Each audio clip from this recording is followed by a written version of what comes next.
Kelly. Turma, sejam bem-vindos, bem-vindas para mais um vídeo. Hoje nós vamos falar sobre os 4 passos que salvam vidas em pediatria, crianças e lactentes, e vamos falar sobre engasgo, desobstrução das vias aéreas, quando acontece uma obstrução das vias aéreas por corpo estranho, também chamado de ováce, e essa parte de engasgo nós vamos falar tanto de adultos quanto de crianças e lactentes, ou seja, adultos e pediatria. Esses vão ser os objetivos dessa aula de hoje. Essa palestra é uma palestra oficial que faz parte do nosso programa de formação de instrutores de suporte básico de vida, que é um programa 100% à distância, onde todos os alunos que fazem parte desse programa precisam fazer 10 palestras como essas. Existem 2 modalidades. Existe a palestra de SBV em pediatria mais engasgo, que é essa, e existe a palestra de SBV em adultos mais uso do DEA. Então, caso você não tenha assistido ainda essa palestra de adultos, aproveite e assista aqui em nosso canal, a gente vai deixar inclusive o link na descrição. E essa palestra ela serve como padrão, como modelo para os alunos do programa utilizarem essa palestra como exemplo para poder ministrar as suas próprias palestras. Inclusive, os alunos do programa têm acesso a esses slides que nós estamos disponibilizando, que eu vou fazer essa própria palestra com esses slides, e eles podem também emitir de forma oficial, reconhecido pelo IBRAP, um certificado com carga horária de 1 hora para os seus ouvintes. Então, caso você ainda não esteja inscrito no nosso canal aqui no YouTube,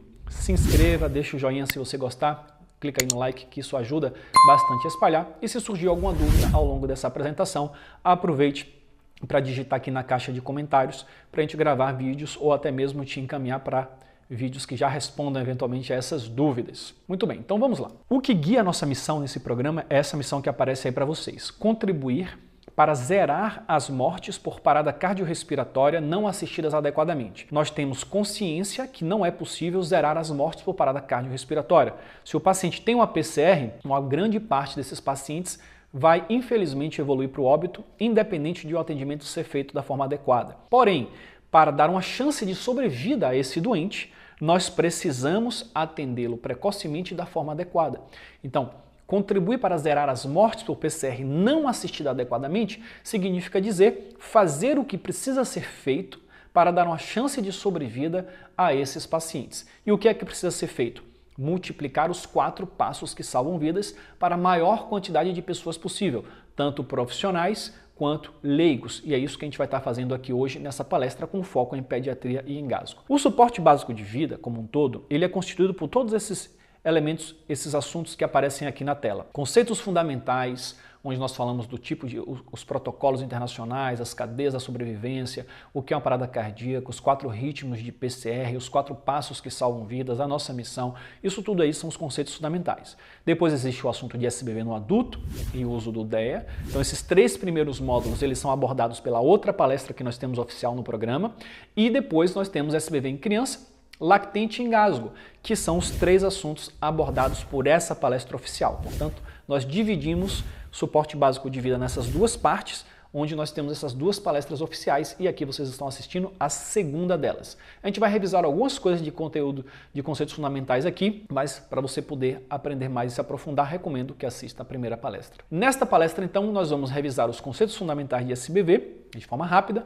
e vamos falar sobre o que fazer em criança, em lactente, vítima de parada cardiorrespiratória ou respiratória, e engasgo em adultos, crianças e lactentes. Começando aqui pelos conceitos fundamentais. Existe uma questão muito importante relacionada com o tempo da parada cardíaca. O paciente não tem tempo. Uma vez que o paciente evoluiu para uma parada cardiorrespiratória ou respiratória, em pouquíssimos minutos vão começar a acontecer lesões irreversíveis em órgãos nobres a partir de 4 minutos, ou seja, as células que não estão recebendo oxigênio transportado pelo sangue porque o paciente está em parada cardíaca, a partir de 4 minutos as células do cérebro, coração, pulmões vão começar a sofrer isquemia e morrer. E o paciente começa a ter menos chance de sobrevida, e mesmo sobrevivendo ele pode ter sequelas devido a esse atraso. Em cerca de 10 minutos, o paciente perdeu ali virtualmente 100% da chance de sobrevida. Por quê? A literatura mostra que o paciente ele perde, em média, 10% de chance de sobrevida a cada minuto de atraso no início das manobras. Não quer dizer que se eu encontrar um paciente que eu não sei quanto tempo ele tem em PCR, ou que eu sei que tem mais de 10 minutos, que eu não vou fazer nada no SBV porque eu acho que ele está morto. Pelo contrário, sempre que nós encontramos um paciente nessa situação no suporte básico de vida, nós devemos necessariamente começar as manobras. Quem pode decidir quando interromper ou não começar é somente o profissional médico. Então, o que é que esse Tempo é Vida nos diz? Que nós precisamos descentralizar o ensino do suporte básico de vida, esses conhecimentos, para que sempre tenha alguém ao lado do doente para fazer as primeiras manobras, para pedir ajuda, para poder começar um RCP que a gente vai ver aqui adiante, porque não dá tempo do SAMU, do bombeiro chegar em menos de 4 minutos. Portanto, quando você começa a RCP precocemente, esse tempo é prolongado, porque o sangue está circulando através das suas manobras. Falando da definição de faixa etária, nós vamos falar aqui de pediatria. Tá. O que é uma criança? Criança é um ser que tem entre 1 ano de idade e os primeiros sinais da puberdade, ou 8 anos de idade. Você pode encontrar uma divergência na literatura a esse respeito. Leo, como é que eu faço para saber se a criança é um adolescente ou uma criança verdadeiramente dita? Porque no suporte básico de vida, adolescentes, adultos e idosos são tratados com o mesmo protocolo. Já crianças têm um protocolo um pouco diferente. Então, para diferenciar uma criança de um adolescente, independente de ser 8 anos ou independente de ser os primeiros sinais da puberdade, o que é que eu costumo dizer? Você olhou para a sua vítima. Se você, ao olhar, tem a impressão que é uma criança, você vai atender como criança. Se você, ao olhar, já identifica ele como adolescente, você atende como adolescente. Claro que existe essa transição que às vezes pode gerar um pouco de dúvida. Então, vai pelo que você está percebendo ali. Então, a criança começa de 1 ano até 8 anos de idade. Lactentes são os seres, na literatura, que têm entre 29 dias de vida e 1 ano de idade. E aí você pode perguntar, como é que eu faço para diferenciar um lactente de uma criança? Mesma coisa, você olhou, teve a impressão que é um lactente, que é um bebê, você atende como lactente. Eu olhei, estou com a impressão que é uma criança, atendo como uma criança. Porque às vezes um lactente de 11 meses ou de 1 ano e 2 meses pode ser difícil de identificar. O importante é a gente entender o princípio e atender em condizência com isso. Não se preocupa muito com essa zona de transição. Outra pergunta. Então, de 0 a 29 dias, de 0 a 28 dias, o que é? A gente chama de neonato ou de recém-nascidos. Existem protocolos específicos para atendimentos de neonatos e recém-nascidos e esses são protocolos de suporte avançado de vida. Portanto, no suporte básico de vida, você vai ser treinado para lactentes. Se você, porventura, se deparar fora do hospital com um recém-nascido de 15 dias, 1 semana, que apresenta uma parada respiratória ou cardiorrespiratória, você vai atender com o protocolo que você aprendeu para lactente. Caso você seja um profissional de suporte avançado ou que lida diretamente com esse público em maternidades, etc., aí você vai receber um treinamento específico para neonatos. Nesse momento aqui vamos focar nesse protocolo de lactentes. Então tá aí a explicação, neonato recém-nascido, ser que tem de 0 a 28 dias. Observação importante, caso você, reforçando, não tenha treinamento de suporte avançado de vida específico para neonatos, aplicar as técnicas de SBV em lactentes. Lembrando que o público pediátrico tem uma origem ou etiologia de parada cardiorrespiratória distinta do público adulto. O que é que acontece geralmente no adulto? Na maioria das vezes vai ser uma parada cardíaca por origem cardíaca, um infarto, uma arritmia maligna, um problema diretamente relacionado ao coração que leva a uma parada cardíaca. Por isso que nós dizemos que no adulto existe, na maioria das vezes, um ritmo chocável. Aí o desfibrilador externo automático que vai dar o choque, vai ser talvez a parte mais importante desse tratamento. As outras partes, RCP, etc., também são importantes, mas a desfibrilação é fundamental. No lactente, na criança, o que acontece? A hipóxia é a principal causa, ou seja, o que geralmente leva à parada cardíaca é uma parada respiratória prévia, por engasgo, por uma doença respiratória, um afogamento, alguma coisa do tipo, que leva primeiro o paciente a parar de respirar e depois, por falta de oxigênio, ele tem a parada cardíaca, o coração para também.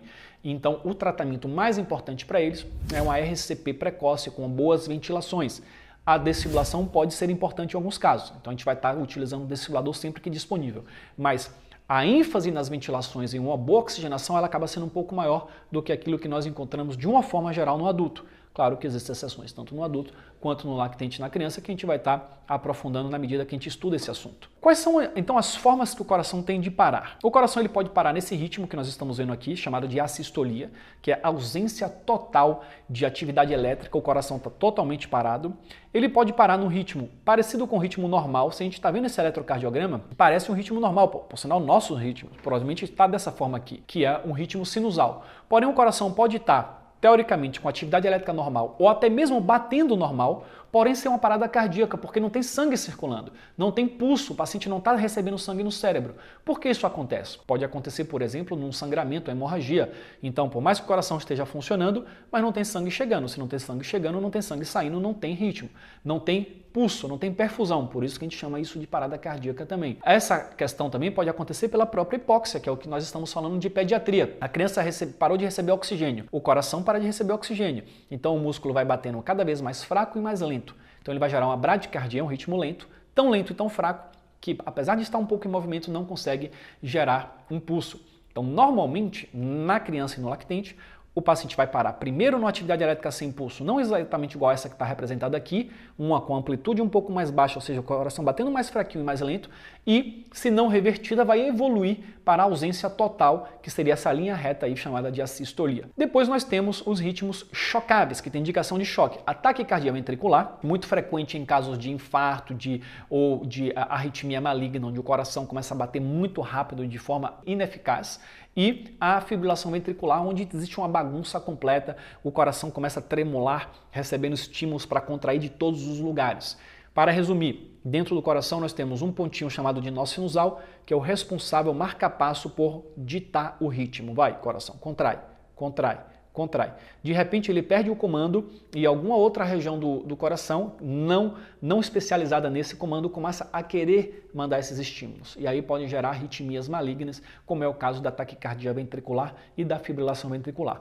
Na aula anterior de RCP no adulto, SBV no adulto e uso do DE, a gente explica de forma um pouco mais aprofundada esse assunto. A ideia aqui é fazer uma revisão rápida. Então, os ritmos que têm indicação de desfibrilação são taquicardia ventricular e fibrilação ventricular. Então, contrariamente àquilo que a gente vê na maioria dos filmes e novelas, onde existe esse ritmo aqui de assistolia, uma linha reta, e aí vai lá e dá um choque e o paciente volta, na vida real não existe indicação de dar choque nesse ritmo e nem no segundo. Pelo contrário, se der choque nesse ritmo, o paciente tem menos chance de voltar do que se não der o choque. Nós temos que fazer outras coisas, tanto que o desfibrilador está no automático, que é o aparelhozinho que analisa automaticamente o ritmo, que qualquer pessoa pode usar e dar um choque, ele só vai indicar o choque se ele identificar um desses dois ritmos aqui. A gente apresenta aqui, a título de SBB, esses ritmos para vocês conhecerem, mas vocês não se preocupam em ter que fazer essa interpretação visual, manual desses ritmos. O desfibrilador externo automático faz isso automaticamente. Essa é a cadeia da sobrevivência da American Heart Association para vítimas de parada cardiorrespiratória, respiratória, lactentes e crianças, ou seja, para a pediatria. São 5 elos. O primeiro elo é o elo de prevenção, já que a maior parte das crianças param por parada respiratória, nós temos que ter esse cuidado, esse zelo de evitar acidentes, evitar afogamento, evitar engasgos e estar de olho em situações onde a criança está com falta de ar, por uma doença, asma, etc., levar para o hospital de forma precoce. Não conseguindo evitar esse elo da prevenção falhando, nós temos que imediatamente começar a reanimação desses doentes para tentar fazer uma boa ventilação, compressão para tentar reverter esse quadro. Pedir ajuda, é importante pedir ajuda para que o serviço médico possa chegar o mais rápido possível, o serviço móvel. O serviço móvel médico básico ou avançado vai chegar, fazer o atendimento. Se essa criança voltar ou se essa criança não tiver ainda em parada cardíaca, pode ser transportado para o hospital e lá no hospital fazer os cuidados pós-PCR, ou seja, cuidar daquilo que levou à parada cardíaca, seja uma obstrução das vias aéreas, seja uma doença infecto-contagiosa, por aí vai. O que é interessante porque no adulto, esse elo de pedir ajuda, ele vem antes do elo de compressões. Claro que se eu tenho alguém do meu lado, eu estou vendo uma criança em parada cardíaca, eu já peço ajuda imediatamente, antes mesmo de começar as compressões. Então esse elo ele pode vir antes, sem problema algum, ou gritar por socorro. Mas isso aqui significa o quê? Que se você está sozinho na cena e você percebe que uma criança parou de respirar, e você não tem celular, ao invés de sair para pedir ajuda, para depois voltar e deixar essa criança mais tempo sem ventilação, é melhor você ventilar essa criança por 2 minutos, porque pode ser que essa sua ventilação ou essa sua intervenção inicial resolva o problema e não faça com que ela agrave o tempo que você vai pedir ajuda. Então, nesse caso, você pode primeiro fazer 2 minutos de RCP para depois pedir ajuda, por isso que ele traz essa cadeia nessa ordem. Mas esses elos podem vir antes aí sem problema algum. Então, quais são os 4 passos que salvam vidas em pediatria? Primeiro passo, reconhecer precocemente a parada cardiorrespiratória.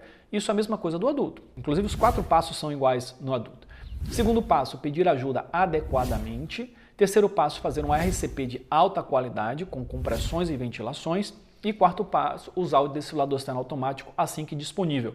Lembrando que esse pedido de ajuda, ele pode vir depois do terceiro passo. Então esses 4 passos estão aí, mas eventualmente se eu estou sozinho, eu percebi que a criança está em parada cardíaca, eu posso atender inicialmente, fazer 2 minutos e depois pedir ajuda. Tá? Mas esses são os 4 passos que nós temos que lembrar e multiplicar. Reconhecer precocemente o problema, pedir ajuda adequadamente, RCP de alta qualidade com boas compressões e boas ventilações, e uso do desfibrilador externo automático assim que disponível. Vamos ver como fazer isso aqui então, primeiro na criança, depois a gente vê no lactente, depois a gente vê a questão do engasgo. Primeiro passo na criança. Lembra que nós temos que reconhecer a PCR ou PR, parada cardíaca ou respiratória, precocemente? Para isso eu preciso primeiro suspeitar, olha, tem alguma coisa estranha aqui, e segundo, avaliar. A segurança do local é sempre o primeiro passo da avaliação. Eu só posso chegar num local onde eu esteja seguro, onde eu não vou me tornar mais uma vítima. E até uma residência pode ser um local inseguro, por conta de um fio elétrico ali desencapado, por conta de um cão que pode estar na área, N motivos. Então, se o local está seguro, eu vou abordar. Vou checar a responsividade da criança, assim como eu faço no adulto, aqui na região aqui dos ombros, próximo da clavícula, eu vou estar chamando, ei garoto, ei garota, ei garota, pode me ouvir? Estimulando com as mãos e chamando em voz alta. Aqui nesse momento, se eu vejo que está inconsciente, já tem alguém do lado, a criança está ali sem responder, eu já posso adiantar. Quanto mais rápido eu pedir ajuda, mais rápido a ajuda vai chegar. Então você liga para o 92, traga o DEL, você liga para o bombeiro, o 93, a gente vai estar falando isso aqui no próximo slide. Se não tiver ninguém aqui, eu posso também pegar meu celular, discar e ir fazendo atendimento enquanto eu aguardo, ou eu posso deixar isso para depois, a gente vai ver daqui a pouquinho. E aí, próximo passo, a gente vai checar pulso e respiração. Então isso aqui nós estamos falando baseados no protocolo da American Heart Association, Sociedade Brasileira de Cardiologia. Se você for olhar um outro protocolo de suporte básico de vida, como o protocolo europeu, como o protocolo australiano, neozelandês, você vai ver algumas diferenças de preferências, de como checar a ventilação, por exemplo, ver, ouvir, sentir. A própria Sobrasa mostra essa preferência, ou se vai checar pulso ou não. Isso pode variar. Mas falando de American Heart Association, Sociedade Brasileira de Cardiologia, que é o mais presente no Brasil, a recomendação é checar pulso central carotídeo na criança e ventilação olhando o tórax ao mesmo tempo por 5 a 10 segundos. Fazer ambos ao mesmo tempo, assim como no adulto. Qual é a diferença aqui? Tomar cuidado com crianças que estão com frequência cardíaca abaixo de 60. Se a criança está com essa bradicardia abaixo de 60, não responde, e a criança está com ausência de ventilação, mais a frequência cardíaca abaixo de 60, e o protocolo ainda fala de sinais de hipoperfusão, a gente pode começar a RCP, considerar isso uma parada cardíaca e antecipar, fazer compressões mesmo com pulso. Por quê? Uma criança normalmente tem uma frequência cardíaca um pouco mais elevada, às vezes, a depender da idade, quanto mais jovem, maior a frequência cardíaca basal, pode ser acima de 100. Então, se ela já está sem responder, sem respirar e com a frequência baixa, além disso ter um sinal claro que o coração está parando, esse ritmo pode não ser o suficiente para perfundir essa criança. Portanto, a gente vai estar fazendo compressões para ajudar a reverter esse problema. Então, ausência de responsividade, ausência de ventilação, mais frequência cardíaca abaixo de 60, com sinais de hipoperfusão, eu já posso antecipar a RCP. Como é que eu calculo isso em 5 a 10 segundos? 3 formas. Ou você contém 10 segundos e multiplica por 6, ou você contém 6 segundos e multiplica por 10, por exemplo, ou você compara cada batimento com um segundo. Um segundo é 1, 2, 3, 4. Se você está vendo que está 1, 2, 3, 4, 5, está acima de 60. Se você vê que está 1, 2, 3, tão lentificado assim, você já sabe que está abaixo de 60, é uma forma de você ganhar tempo. Segundo passo, então, pedido de ajuda. Vamos fazer aqui algumas observações. Primeira coisa, pedir socorro. Socorro, socorro, alguém me ajuda, não tem ninguém do lado, para ver se alguém chega. Se você puder, manda para essa pessoa, se tiver alguém do lado. Liga para o 92, ou a depender da região, não tem um 92, liga para o 93. Ou tem regiões que tanto faz ligar para um 92 ou 93, porque as regiões as centrais são integradas, então vai cair no mesmo local. Portanto, você tem que saber essa especificidade de onde você mora. Procura se informar em relação a isso. A prioridade é ligar para o 92, porque é o serviço de saúde. Mas em alguns lugares, o bombeiro faz esse trabalho. Se você estiver com alguém do lado. Se você estiver com o celular, você próprio pode chegar e ligar para o 92. Se você estiver no intra-hospitalar, você vai chamar a equipe médica, pedir o carrinho de parada. Se você está no pré-hospitalar, você vai ter que chamar um serviço móvel, como o SAMU, por exemplo. Se você estiver sozinho na cena, ou você liga com o celular, ou se não tem celular, você faz 2 minutos de RCP primeiro nessa criança, fazendo boas ventilações, para depois você se deslocar para pedir ajuda. Se a criança for pequena, você conseguir carregar, você carrega essa criança até o local que você possa pedir ajuda, para continuar o atendimento de onde você está, depois dos 2 minutos de RCP. Então essa é a forma de pedir ajuda. Passo 3 é RCP de alta qualidade. Ou seja, eu verifiquei que essa criança está em parada cardiorrespiratória e já pedi ajuda. Como fazer boas compressões em crianças? Posicionamento correto, né? A região hipotenar, o calcanhar da mão, no centro do tórax, na metade inferior do osso externo e afastando do apêndice tifoide. Então o apêndice tifoide é essa pontinha que nós temos aqui no final do osso externo, que fica próximo da região epigástrica. Nós podemos botar 2 dedinhos acima e colocar o calcanhar da mão bem no centro do externo. Depois nós vamos ter que colocar cotovelos travados sem dobrar os cotovelos e os ombros acima do paciente com os braços na vertical. Segundo, nós vamos aplicar compressões fortes e rápido. Como são essas compressões? Perceba que na criança a gente pode fazer a modalidade de fazer com apenas uma das mãos. No adulto nós fazemos com as 2 mãos. Na criança existe a opção de fazer com as 2 mãos ou com apenas uma das mãos. Isso depende da diferença de proporção entre o corpo físico do socorrista e da criança. Se alguém muito forte, muito grande, com criança pequenininha, fazer com as 2 mãos, a probabilidade de fazer compressões fortes demais e que gerar lesão nessa criança é muito grande. Então nós podemos aproveitar uma das mãos para abrir a via aérea, lembrando que são pacientes clínicos aqui, não são pacientes traumáticos. Então a gente vai fazer a manobra de head tilt and chin lift, ou seja, a inclinação da cabeça com a elevação do queixo. Nesse caso aqui a gente vai poder fazer a inclinação da cabeça com apenas uma das mãos e com a outra mão comprimir. Importante não se apoiar aqui na cabeça com essa mão. Essa mão não é para se apoiar, é para fazer uma inclinação. E aí nós vamos fazer as compressões de 4 a 5 centímetros de profundidade, isso é questão de prova, e você pode treinar em manequins como esse, quando você tiver a oportunidade. Esses manequins simulam bem a complacência torácica e faz um clique quando você alcança os 4 centímetros. No adulto era 5 a 6, na criança 4 a 5. A velocidade, a frequência das compressões é igual ao adulto. Nós vamos fazer compressões numa velocidade de 100 a 120 vezes por minuto. Tem algumas pessoas que confundem, acham que isso aqui é quantidade. Não é quantidade, é velocidade. É igual um carro. Um carro vai andar 100 km por hora. Independente de andar 10, 20, 30 ou 100 km, a velocidade é 100 por hora. Significa que se ele rodasse 1 hora, ele faria 100 km. Nesse caso, são 100 a 120 por minuto. Quer dizer que se eu fizesse a compressão direto durante 1 minuto, eu faria entre 100 e 120. Mas se eu for fazer um ciclo de 30 compressões, eu vou fazer essas 30 compressões por uma regra de 3 entre 15 e 18 segundos. Isso significa dizer que eu fiz na velocidade de 10, de 100 a 120. Se eu vou fazer só 15 compressões, então eu vou fazer essas 15 compressões entre 7 segundos e meio e 9 segundos. É questão de regra de 3, é velocidade. Então, 1, 2, 3, 4, 5, 6. É isso que significa essa velocidade. E por fim, observar o retorno completo do tórax. A cada compressão, eu preciso permitir que o tórax retorne à sua posição original antes de fazer a próxima, porque isso permite que o coração se encha de sangue. O coração, quando ele contrai, o termo técnico é sístole. Quando o coração relaxa, o termo técnico é diástole. Isso acontece fisiologicamente. Mas, durante a minha compressão, o que é que eu estou fazendo? Eu estou simulando uma contração e um relaxamento artificial. Eu tenho que tirar a mão do tórax, mas não afastar da pele. Eu posso deixar a mão encostada, porém, deixar o tórax voltar para a sua posição original para permitir que o sangue entre no coração para que na minha próxima compressão saia o máximo de sangue possível. Então é assim que nós fazemos compressões de alta qualidade em crianças. As ventilações, o que dizer? Existem 3 formas de ventilar. Boca a boca é uma possibilidade. Claro que no ambiente profissional não tem por que fazer boca a boca, até porque de todas elas é a menos efetiva e não tem por que eu ter esse contato biológico com o meu paciente. Eu tenho dispositivos de barreira no meio profissional que vão fazer ventilações mais efetivas e com menos risco de contágio. Mas boca a boca fica como opção para o meio pessoal. Uma criança que está em parada respiratória, seja por afogamento, seja porque teve um engasgo, a gente vai ver isso mais adiante, e precisa de ventilação, eu só tenho isso, fazer ventilação boca a boca vai ajudar o doente. Para isso, você vai fazer sua boca em boca de peixe, formato de peixe, assim. Se você fizer assoprar com o biquinho, vai escapar ar por tudo quanto é canto. Então aqui nós precisamos fazer o quê?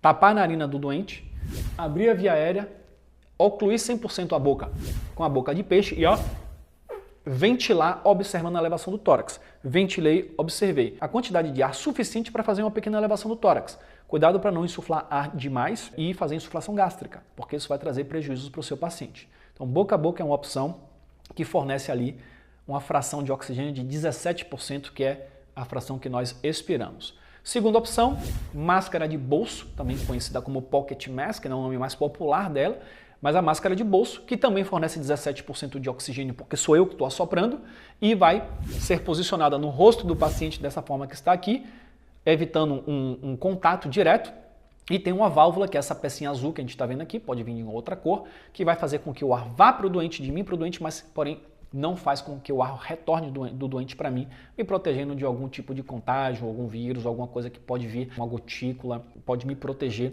trazer uma certa biossegurança para mim. A técnica é a mesma. Colocou no rosto, geralmente a regiãozinha pontiaguda, se for uma máscara do tamanho adequado aqui no nariz, a região romba aqui no queixo, faz uma vedação, uma boa vedação nela, posicionando os dedos na lateral, como está aqui na imagem, e o polegar na região inferior, abre a via aérea, inclinação, ventila um segundo, abre, voltou, faz a segunda ventilação. Então essa é a técnica de pocket mask ou máscara de bolso. Existem algumas opções que vêm com entrada de O2. Eu posso encaixar um tubinho ali de um cilindro de O2, uma cânula, para fazer uma ventilação com um ambiente mais enriquecido em O2. Quem trabalha com crianças, quem trabalha em espelhos d'água, locais de clubes, piscinas, etc., a guarda-vidas, geralmente tem esse cilindro porque lida com pacientes que podem se afogar e é muito importante que a gente faça ventilações com o máximo de O2 possível para eles. A Pocket Mask é ótimo quando você está sozinho na cena, porque eu vou fazer compressões e ventilações ali na mesma posição. Existe uma terceira opção que é a bolsa válvula máscara, o Ambu, o reanimador manual. O Ambu é uma marca que consagrou esse equipamento, o nome correto é bolsa válvula máscara, BVM. Ou reanimador manual, onde o socorrista vai ficar na cabeça da vítima, você percebe que ele já não está na lateral, com a Pocket Mask, e ele vai acoplar no rosto da vítima da mesma forma, com a técnica do C, do E, também utilizada ali, abre a via aérea e faz as ventilações observando a elevação do tórax. O Ambu, o ideal é que ele seja utilizado com 2 socorristas, porque um vai estar na cabeça dedicado único e exclusivamente a fazer essas ventilações, enquanto o outro está aqui na lateral fazendo as compressões. Tá? Então a gente vai ver daqui a pouquinho essa questão dessas funções. O ideal é que esses equipamentos sejam utilizados de tamanho pediátrico, né? Tanto o tamanho da bolsa quanto o tamanho da máscara, para vedar bem e para não correr o risco de jogar ar em demasia nesse doente para fazer muita insuflação gástrica ou até pior, um barotrauma.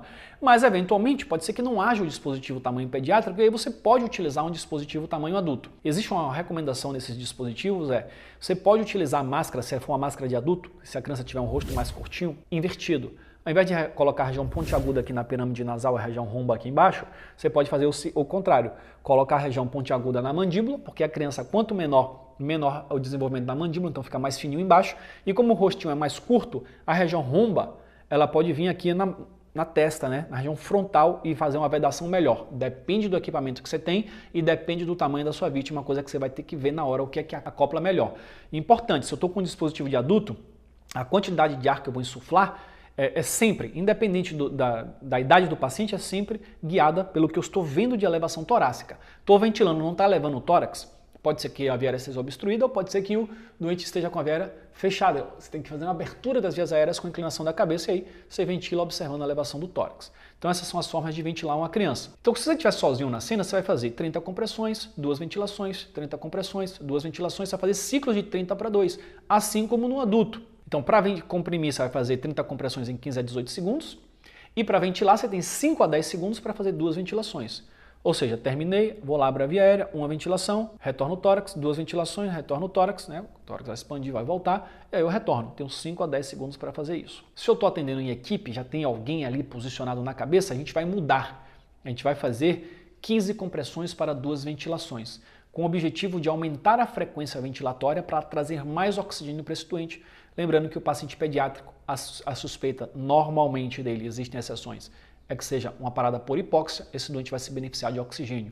Então a gente diminui um pouco a quantidade de compressões para ventilar com mais frequência. Então tem um socorrista que vai ficar aqui na cabeça com o ambu e o outro que está aqui na lateral, fazendo as compressões com uma mão ou com 2 mãos, a depender da preferência do tamanho do socorrista versus o tamanho da vítima, ver o que é que ele se sente melhor para fazer o mais adequado. A cada 2 minutos de RCP, quando você faz 15 para 2, pode ser que seja ali 10, 11, 12 ciclos aproximadamente, você vai ter que trocar as funções. Então esse que está na cabeça aqui vem para essa parte da frente, né? Troca, vem para a posição do outro lado e o que estava aqui na compressão vem para a cabeça. Então terminou um ciclo, 15 compressões, 2 ventilações, terminei minhas 2 ventilações, venho para a lateral, já começo imediatamente a comprimir, enquanto esse primeiro socorrista aqui, que estava na compressão, vem para a cabeça para assumir as ventilações com o ambu. Portanto, em equipe 15 para 2 e troca de funções a cada 2 minutos. Essa é a recomendação aí para o atendimento em equipe em crianças. Vamos falar de lactente? E aí no finalzinho aqui a gente vai falar sobre o uso do DEA rapidamente neles. O que é que muda? Vamos ser mais rápidos aqui no lactente. Eu vou enfatizar as diferenças. Perceba que a sequência do protocolo é muito parecida em adultos, crianças e lactentes. Vai mudar algumas preferências de onde checar o pulso, de como ventilar, como comprimir, qual é a técnica, o equipamento. Então é isso que a gente tem que estar atento a esses detalhes, mas o princípio geral é o mesmo em todos eles. Vamos lá. Lactentes, relembrando, 29 dias a 1 ano, ou se você não tem treinamento para neonatos e recém-nascidos, você pode fazer do nascimento até 1 ano, caso você seja um profissional de suporte básico que se depare com um lactente.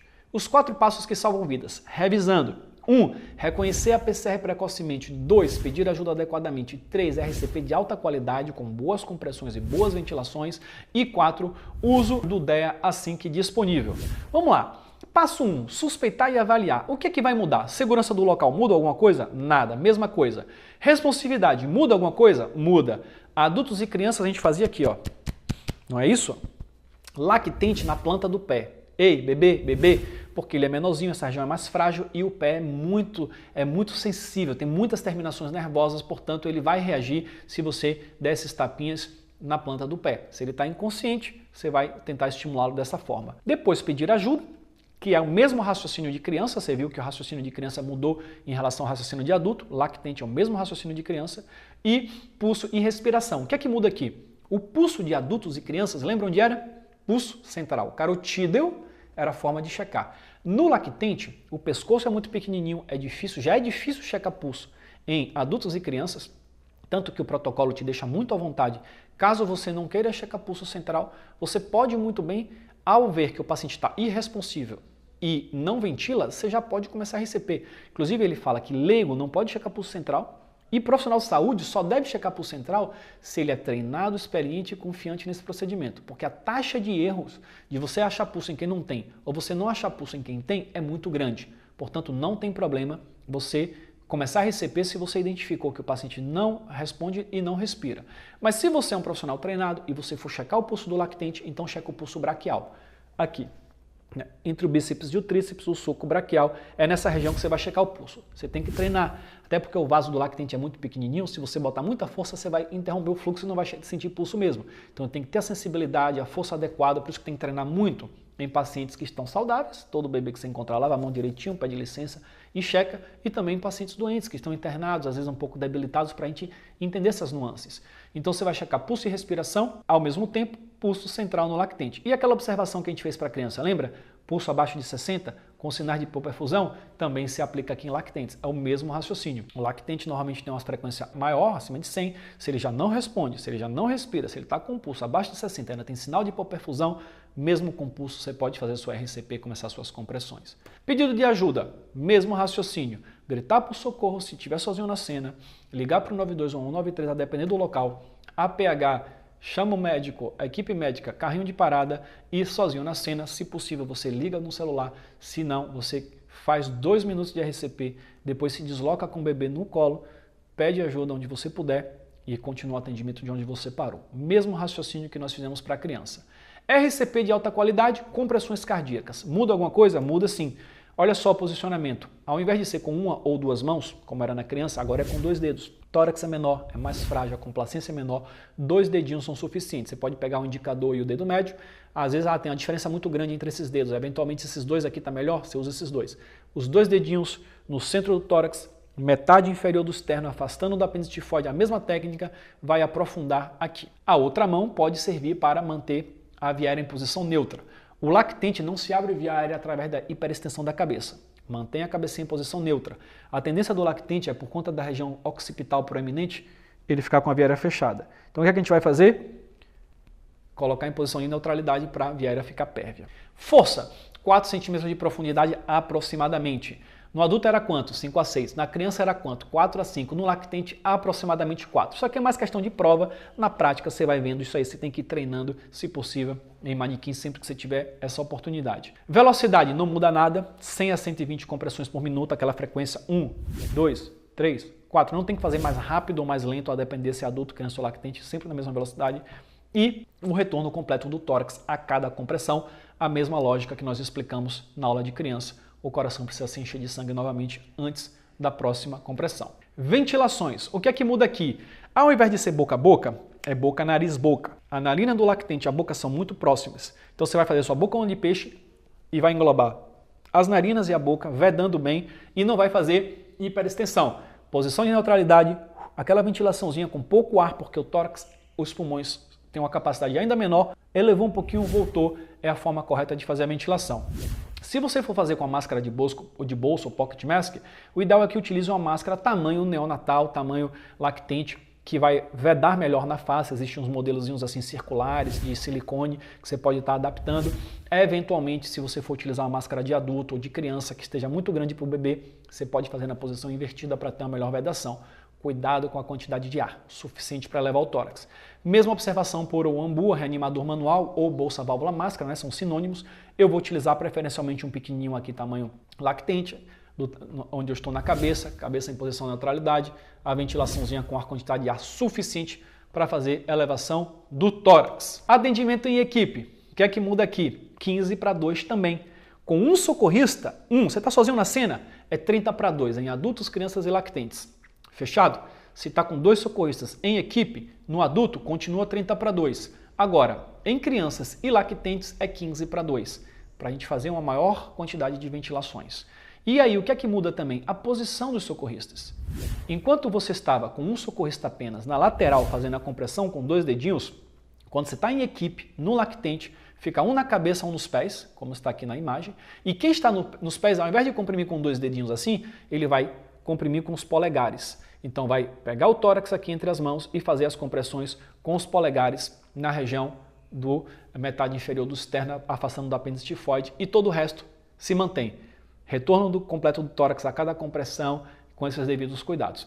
15 compressões, 2 ventilações. Quando terminar o ciclo, o que é que a gente vai fazer? Lembra que o ciclo sempre termina nas ventilações. Então eu fiz as ventilações, as compressões 15, 2 ventilações. Terminou as 2 ventilações, não precisa mudar de posição os socorristas, muda de posição o bebê. Apoiou a cabecinha dele, virou ao contrário e quem estava ventilando começa a comprimir e quem estava comprimindo se prepara para fazer 2 ventilações a cada 15 compressões, ok? Esse é o atendimento em equipe.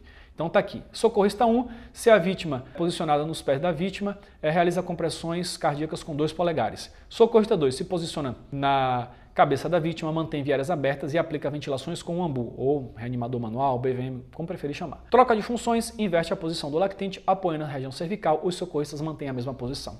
Fechado? Então vamos lá para a DEA. Qual é a observação para o uso do desfibrilador externo automático em crianças e lactentes, em pediatria? Só revisando, existem vários tipos de equipamentos no mercado, todos eles têm um funcionamento muito similar. Existe um botão de ligar, existe um botão de dar o choque. Nesse caso aqui tem esses botõezinhos azuis que é para controlar o volume do equipamento. Aqui tem um alto-falante, tem uma posiçãozinha aqui onde a pá fica encaixada, tem a bateria. Basicamente eles são parecidos. Tem alguns infográficos mostrando passo a passo em imagens para você saber, porque ele é um equipamento utilizado para leigos. Tá? Então os leigos vão poder fazer uso deles. Então a depender, você vai ver a cor, vai mudar de um fabricante para outro, uma especificidade ou outra. Então se você tem um DEA ali na sua comunidade e tal, procura saber como ele funciona. Então vamos lá. Botãozinho de ligar, botão de dar o choque, conector das pás, controlador de volume, alto-falante. Aqui nós temos como equipamentos acessórios as próprias pás, que vem no tamanho adulto e no tamanho pediátrico, idealmente. Uma toalhinha seca para enxugar o tórax se estiver molhado, porque o tórax molhado por suor, por água de chuva, vai dificultar a adesão das pás no tórax. Uma lâmina para tricotomia, o que é tricotomia? Raspar os pelos. Então, se tem um tórax peludo, falando de pediatria não vai ter, mas se fosse adulto, eu faria ali a tricotomia. E eu posso começar a utilizar meu aparelho. Como é que eu faço? A criança ou lactente está ali na cena em parada cardíaca, alguém está fazendo RCP. Eu vou posicionar o aparelho do lado da cabeça da vítima aqui, ó, nesse localzinho aqui ou nesse local. E quem está aqui está ventilando, quem está aqui ou aqui vai estar comprimindo, então o único local que não atrapalha ou é aqui ou aqui. Segundo passo, eu vou abrir e ligar o aparelho o mais rápido possível para dar tempo dele se inicializar e eu não perder tempo depois. E colocar as pás no tórax. No adulto, é uma na região aqui do peitoral à direita, uma na região inframamária à esquerda. É assim que normalmente são colocadas as pás. Na criança, é possível colocar as pás uma na frente e uma atrás, ou no lactente. O próprio fabricante vai vir com o adesivo nas pás, vai ter uma imagem mostrando qual a melhor forma de colocá-lo. Então, isso pode variar. Pode ser que na própria pá pediátrica o fabricante recomende colocar uma na frente e outra atrás. É possível. Ou pode ser que ele recomende a posição natural delas. Você vai ver isso. Agora, se você estiver usando pás de adultos, Em crianças, porque você está sem pás pediátricas na hora ali, você vai ter que colocar uma na frente e outra atrás, porque as pás de adulto muitas vezes vão ficar cavalgadas, não vai ser o ideal. Então, e a carga que elas vão ministrar é uma carga maior, portanto essa posição aqui é mais adequada. Tá? Então esse é o que muda em relação ao uso do adulto. E aí depois que a gente fez isso, colocou lá da cabeça, abriu, ligou, colocou as pás no tórax, encaixou, tem alguns equipamentos que você tem que encaixar a pá, outros já vem encaixado no aparelho, você encaixa, e aí você vai ouvir o DEA. E ele vai falar o quê? Afasta todo mundo, para a compressão, só para nesse momento, todo mundo para de comprimir, ventilar, fica todo mundo afastado, para ele fazer a análise do ritmo. E a partir daí ele vai dizer se o choque é indicado ou não. Se ele identificar que é uma fibrilação ventricular, um ataque cardíaco ventricular, ele vai falar choque indicado.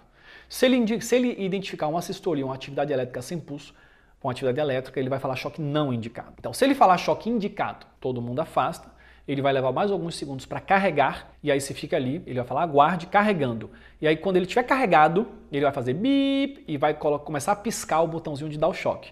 Esse é o momento que você vai dar o choque. Então você vai fazer como? Todo mundo afastado, ninguém encosta no paciente, você não está encostado, você se certifica que ninguém encosta para você não dar o choque e alguém tomar o choque ali. E aí, aplica o choque e reinicia a RCP imediatamente. Ah, se lá em cima o choque não era indicado, e aí? Faz o quê? Reinicia a RCP imediatamente. Tá? Choque não indicado, reinicia a RCP. É tão simples assim utilizar o DEA. Lembrando que em pediatria, o ideal é utilizar um cardioversor manual, desfibrilador manual, aquele que o médico usa lá com aquelas pás metálicas, que ele seleciona a carga certinho, a depender do peso do paciente. É o ideal, é o suporte avançado. Mas nem sempre tem suporte avançado, nem sempre tem desfibrilador manual. Não tendo, nós podemos utilizar o DEA. O ideal é utilizar o DEA com pás pediátricas, que elas têm um tamanho mais adequado e a carga que vai ser ministrada vai ser menor, porque as pás pediátricas têm atenuador de cargas embutidos. Mas se não tiver, a gente pode utilizar um DEA com pás de adulto, uma na frente, outra atrás. É outra opção. Lembrando que em crianças e lactentes, o foco principal são boas compressões, boas ventilações. Mas se tiver um DEA nas proximidades, a gente vai estar colocando esse DEA para fazer análise, porque pode ser que a criança apresente algum ritmo chocável, ou no início ou depois, então o DEA pode ser importante também. Muito bem, finalizamos aqui SBV em crianças e SBV em lactentes. Agora vamos ver aqui rapidamente o que fazer se o paciente estiver engasgado. E aí tem algumas situações para a gente mostrar nesses últimos 5 a 10 minutos de bate-papo que nós teremos aqui. Vamos falar primeiro de engasgo em adultos e crianças. Aqui a separação de protocolo é dessa forma. Nós temos engasgo em adultos e crianças conscientes, depois tem engasgo em lactentes conscientes. É assim que a gente separa. E depois, por fim, a terceira parte, engasgo em adultos, crianças e lactentes que evoluíram para inconsciência. Começando com engasgo em adultos e crianças conscientes que estão com engasgo parcial. Existem dois tipos de engasgo. Olha, ele pode ser parcial ou pode ser severo. Como é que eu sei que é um engasgo parcial? É o paciente que está tossindo. Todo mundo já se engasgou alguma vez na vida com a farofa, com o arroz, com o feijão, porque estava ali comendo e estava conversando ao mesmo tempo ou foi dar uma risada.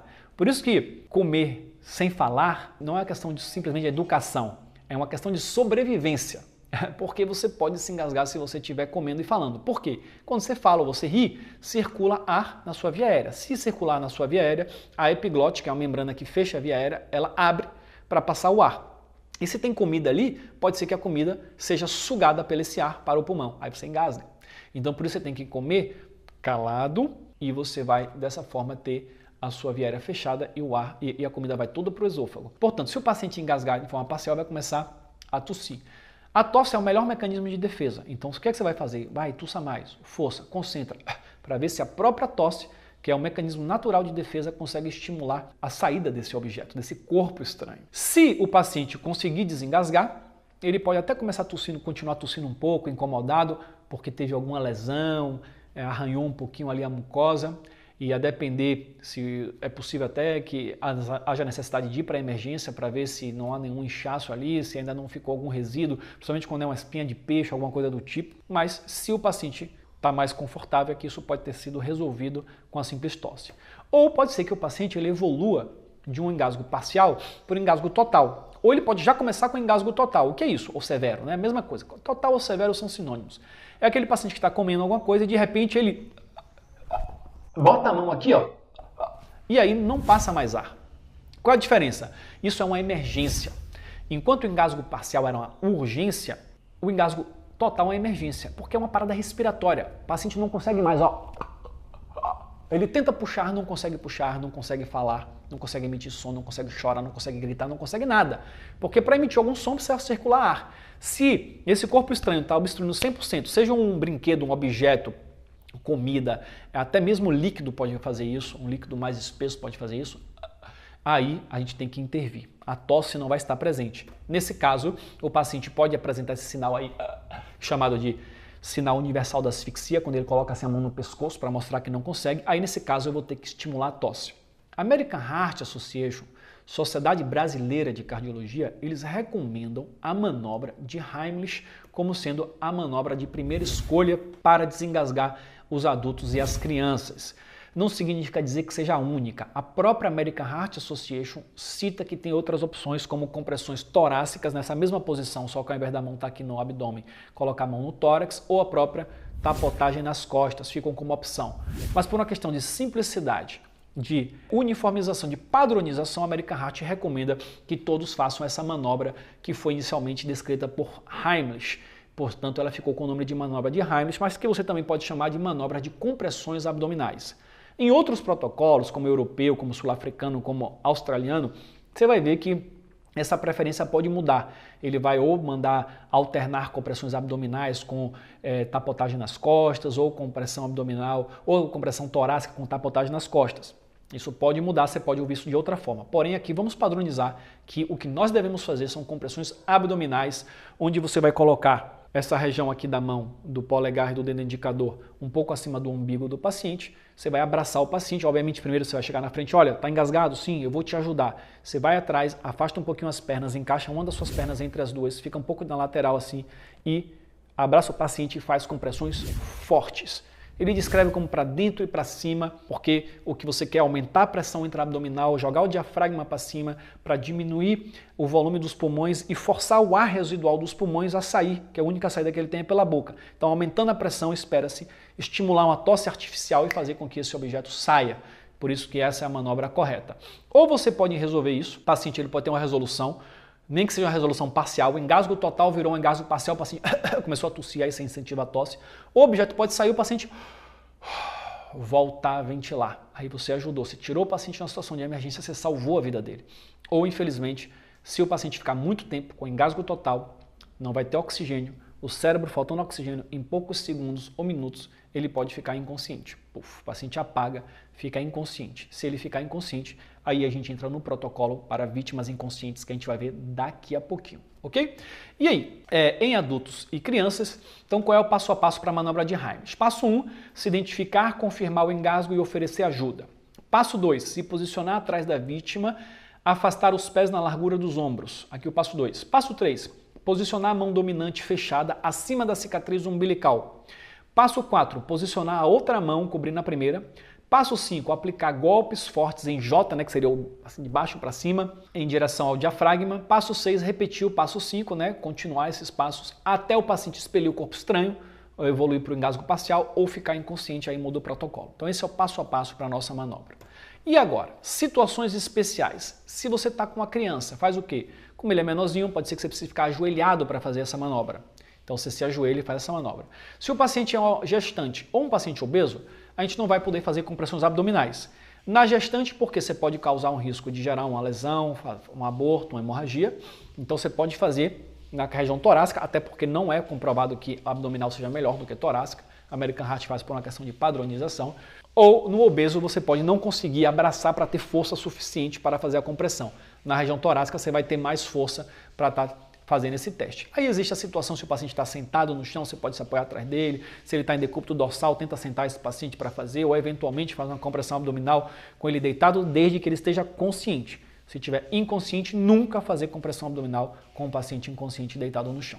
Se eu estou com lactente agora, bom, terminei o protocolo de adultos e crianças, vou para o protocolo de lactentes. E aí? Ele está tossindo, o bebê. A tosse é efetiva? Você está sentindo que é uma tosse forte, que tem chance de desobstruir? Legal. Então você vai posicionar o paciente da forma adequada, você pode posicionar ele levemente inclinado para baixo, no seu braço, deixa ele tossir de uma forma que ele esteja confortável, que você possa observar, e você vai ver se houve resolução.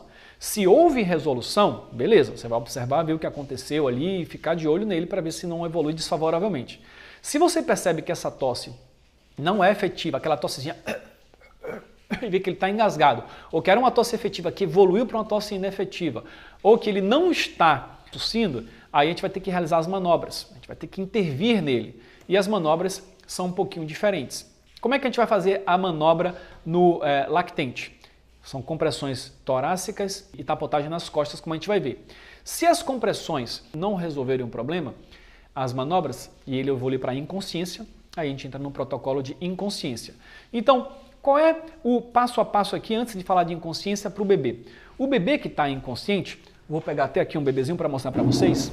Então, se o bebê está inconsciente, eu vou inclinar ele levemente para baixo, eu posso apoiar ele aqui no meu braço, posso apoiar ele, e aí eu apoiar aqui na região cervical, sem fazer a hiperextensão, né, por questão da fragilidade cervical. Eu vou fazer 5 tapotagens nas costas, 1, 2, 3, 4, 5, viro ele e faço as compressões aqui com 2 dedos. 1, 2, 3, 4, 5. Viro novamente, tapotagem. Aí você pode fazer isso, você estando ajoelhado, com ele inclinado, sentado numa cadeira. O importante é que ele esteja bem apoiado no seu antebraço e que ele esteja levemente inclinado para baixo. Isso é o importante para você fazer.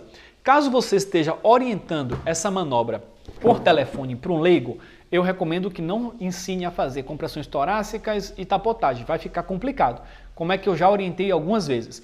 Coloca ele deitado no seu braço com a barriga para baixo.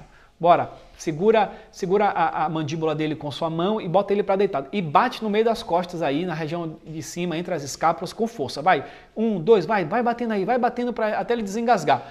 E aí, geralmente, a gente consegue o desengasgo com uma orientação tão simples quanto essa. Isso seria a forma de fazer com o lactente que está consciente. Agora, se esse adulto, essa criança, esse lactente, ele evolui para a inconsciência, ou seja, ele está lá, aí de repente, puf, desmaiou, é porque faltou oxigênio no cérebro, o paciente apagou, né? O cérebro ele desliga. Aí a gente vai posicionar o paciente com cuidado em decúbito dorsal, ou seja, botar ele deitadinho na superfície rígida, cuidado para ele não cair, né? Tem que ter a técnica para a gente abaixar. Pedir ajuda imediatamente, se não pediu ajuda antes, nesse momento você vai pedir, liga para o 92, vai buscar um DEA, vai pedir ajuda nesse momento. E aí, terceiro passo, compressões, já vai direto para a compressão. 30 compressões, passo 4, abrir a via aérea, depois de 30 compressões a gente abre a via aérea, hiperestende e olha se você consegue ver o objeto, o corpo estranho, se dá para retirar com um dedinho em pinça. Se você olhou na boca e consegue retirar o objeto, bota o dedinho em pinça, puf, retira o objeto. E aí, depois de retirar, se o corpo estranho for retirado, você realiza aqui no passo 5 2 ventilações e reavalia o doente. Ou seja, desengasguei ele e olho se o doente tem pulso, se o paciente respira ou não. Se eu não conseguir retirar o objeto, ainda assim, ou se não tinha como tocar, não pode fazer varreduras cegas. Você viu que o objeto está ali facilmente visível, você coloca a pinça e ele puxa. Puxa com cuidado. Mas se você não consegue retirar o objeto por algum motivo, você faz 2 ventilações ainda assim. Você abre a via aérea, ventila a primeira vez, vê se houve elevação do tórax. Se houve, legal, faz a segunda. Se ventilar, vê que não houve elevação, você tenta reposicionar a via aérea, mais uma vez, tenta de novo. Não houve elevação, você volta para as compressões. Ah, Léo, por que é importante ventilar, mesmo se o objeto permanece lá? Não corre risco de eu empurrar mais esse objeto? Olha, não corre risco de eu empurrar mais o objeto, porque a quantidade de ar que a gente joga, a gente não vai jogar um ar com uma pressão grande para deslocar o objeto. A gente vai jogar aquele ar com a pressão normal. Se tiver alguma abertura ali nas minhas compressões, o objeto deslocou e passar qualquer quantidade de ar para os pulmões, vai ser ótimo para esse doente porque ele está em hipóxia. Então, qualquer ar que passar para ele vai ser benéfico. Portanto, a gente tem que ventilar. Então, retomando aqui, 30 compressões, passo 4. Abre a via aérea e vê se consegue retirar o objeto. Se o objeto permanece, realizar 2 ventilações. Se o objeto for retirado, realizar 2 ventilações e observar o pulso e a respiração do doente. Tá? E o passo 6, caso o paciente não consiga tirar ali o objeto, recomeça o passo 3. Ou seja, recomeça as 30 compressões e fica ciclando aqui. Tratar paciente conforme o protocolo de RCP a depender do pulso de respiração. Ou seja, se o paciente permanece com o objeto, eu volto para o passo 3. Se o paciente ele tem o objeto retirado, eu reavalio o doente e trato ele conforme o que eu encontrar. Tá? Se o paciente ele tiver com respiração e com pulso, eu posição lateral de segurança, observo, aguardo ajuda. Se o paciente tiver sem pulso e sem ventilar, ou com pulso abaixo de 60 ali com aqueles sinais, RCP continua normal. E por fim, se o paciente ele tem um pulso presente, bacana, mas está sem ventilar, é uma situação que a gente não comentou ainda, é parada respiratória. Nesse caso, a gente tem que fazer somente as ventilações de resgate. Como é que a gente faz? No adulto, O paciente só não está respirando, mas eu chequei pulso, tem pulso legal. No adulto é uma ventilação a cada 5 a 6 segundos. Na criança e no lactente, em pediatria, é uma ventilação a cada 3 a 5 segundos. A gente faz isso por 2 minutos e depois reavalia. Isso se o paciente estiver em parada respiratória. Ok? Então esse foi o plano de nossa palestra. Hoje nós falamos aqui nesse bate-papo sobre conceitos fundamentais de SBV, sobre SBV em criança, sobre SBV em lactente, sobre engasgo em adultos, crianças e lactentes. Tá? Abordamos tudo isso aqui, lembrando que SBV tem mais assuntos. Tem SBV, tem conceitos fundamentais, adulto ideia, que você pode assistir, seja por uma palestra aqui gratuitamente no YouTube, você botar, a gente já tem essa palestra aqui, seja através de uma palestra ao vivo de um dos alunos do programa de formação de instrutores, você vai poder assistir na primeira palestra de 1 hora, conceitos fundamentais, SBV no adultos do DEA. E tem essa segunda parte, que a gente fez nessa palestra SBV em crianças, lactentes, engasgo adulto, crianças e lactentes. Então lembrando que essa é uma palestra oficial do nosso programa de formação de instrutores de suporte básico de vida, credenciados pelo IBRAP, uma formação 100% à distância, que tem o objetivo de contribuir para zerar as mortes por parada cardiorrespiratória não assistida adequadamente. Então, como é que a gente faz isso? A gente capacita o máximo de multiplicadores, de instrutores que possam, em suas cidades, em seus estados, multiplicar isso de forma voluntária ou de forma profissional, sendo remunerado para isso. Então, em nosso programa, a gente ensina, capacita, credencia e te capacita também para você se inserir nesse mercado de instrução profissional. É uma coisa que a gente busca fazer, porque com isso o instrutor vai compartilhar esses conhecimentos com maior qualidade e vai poder fazer isso com maior frequência por poder se dedicar a essa atividade, por ser remunerado por isso. Nós somos profissionais que merecem esse reconhecimento, assim como qualquer outra profissão de instrutor ou de professor que ensina e acaba sendo reconhecido e remunerado por isso, porque é uma verdadeira profissão de utilidade pública onde nós precisamos de verdade atuar e espalhar esses conteúdos com grande qualidade. Caso você tenha interesse em conhecer melhor o nosso programa de multiplicadores do bem, de formação de instrutores, você pode acessar o link que eu vou deixar aqui na nossa descrição, entrar em contato com o nosso suporte via WhatsApp, que no DDD 71999121001,